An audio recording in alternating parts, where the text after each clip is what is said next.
할렐루야. 예수중앙교회 온택트 양육반 사도신경 강해에 대해서 생각해 보겠습니다. 오늘 7번째, 십자가에 못 박혀 죽으시고, 이런 대목을 묵상해 보도록 하겠습니다. 본디오 빌라도에게 고난을 받으사 십자가에 못 박히신 예수님에 대한 이야기죠. 첫째, 당시 사람들에게 십자가형은 어떤 의미였습니까? 예수님이 굳이 십자가 같은 처참한 형벌을 당하실 수밖에 없었던 이유를 생각해 보게 하는 질문이죠. 이 십자가는 고통의 형벌이었습니다. 고린도전서 1장 23절, 우리는 십자가에 못 박힌 그리스도를 전하니 유대인에게는 거리끼는 것이요 이방인에게는 미련한 것이로되. 십자가는 인간이 고안한 형벌 중에서 가장 수치와 고통을 주는, 그렇게 디자인된 참혹한 형벌이었습니다. 사람이 죽는데 최고의 수치심, 최고의 고통을 안겨주기 위해서 만들어진 것이죠. 우리 인간은 죄로 말미암아 죽어야 했습니다. 그 고통을 예수님은 이 십자가에서 받아내신 것이죠. 두 번째는 저주의 상징입니다. 신명기 21장 22절, 사람이 만일 죽을 죄를 범함으로 내가 그를 죽여 나무 위에 달거든 그 시체를 나무 위에 밤새도록 두지 말고 그날에 장사하여 내 하나님 여호와께서 내게 기업으로 주시는 땅을 더럽히지 말라. 나무에 달린 자는 하나님의 저주를 받았음이니라. 이 나무에 달리신 저주, 예수님은 십자가 나무에 달리셔서 사람이 받아야 한 모든 저주를 주님이 대신 져주신 것입니다.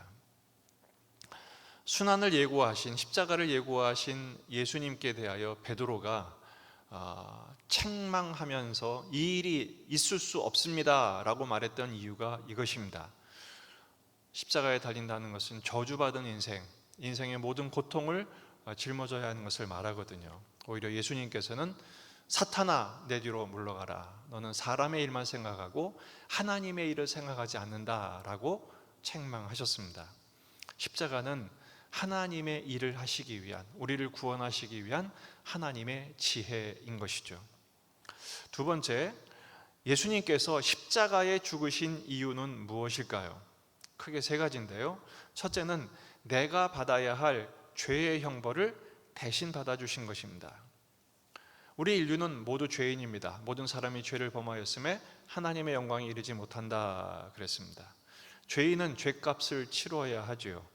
그 형벌을 예수님이 대신 받아 죽어주신 것입니다. 이사야 53장 4절, 그는 실로 우리의 질고를 지고 우리의 슬픔을 당하였거늘. 우리 때문이죠.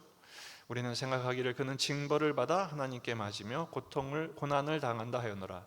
그가 찔림은 우리의 허물 때문이고 그가 상함은 우리의 죄악 때문이라. 그가 징계를 받음으로 우리는 평화를 누리고 그가 채찍에 맞음으로 우리는 나음을 받았도다. 우리가 받아야 할 모든 죄의 형벌을 예수님의 십자가에서 대신 받아주신 것입니다. 두 번째는 내가 받아야 할 죄의 저주를 예수님이 대신 받으신 것이죠.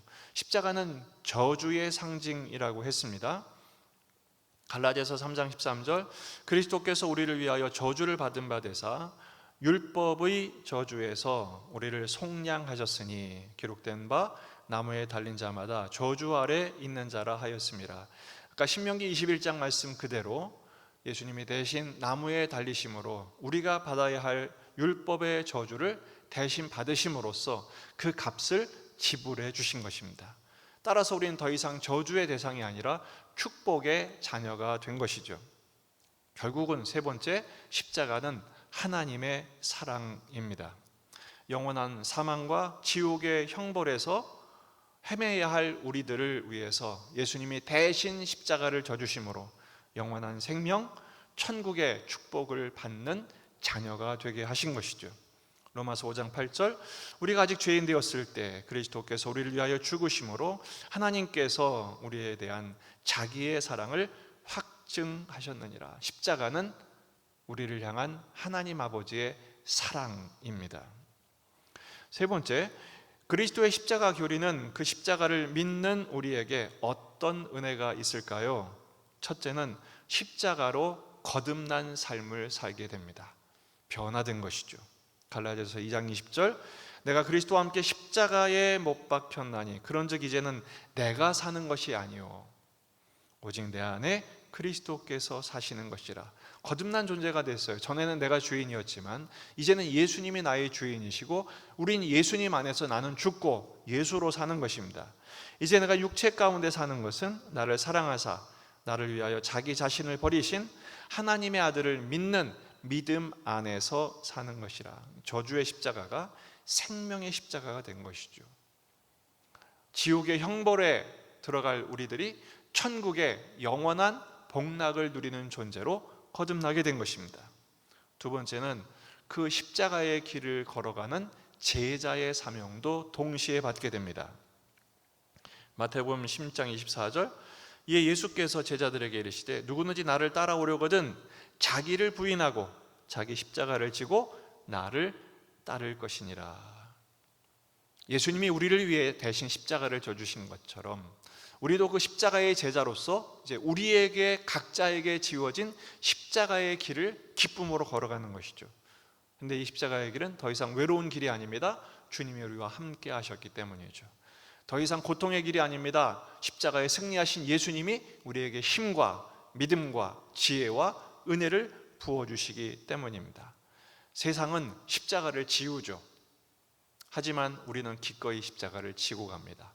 거기에 주님의 은혜가 있고 거기에 참된 안식과 기쁨이 있기 때문입니다. 하이델베르그 유리문답 39번 문제가 이것입니다. 예수님이 다른 방법이 아니라 십자가에 못 박히신 것이 왜 그렇게 중요합니까? 그렇게 십자가에 달리신 것이 중요합니까? 답은 이것입니다. 그렇습니다. 십자가의 죽음은 하나님께로부터 저주를 받은 죽음이기 때문에 그의 죽으심은 내가 받아야 할 저주를 대신 짊어지셨다는 확신을 줍니다. 저주 대신에 축복을, 고통 대신에 우리에게 거듭남의 새 생명의 삶을, 그리고 이 사명을 감당할 때 하나님 나라를 오게 하는 비전의 길을 걷게 되는 것이죠.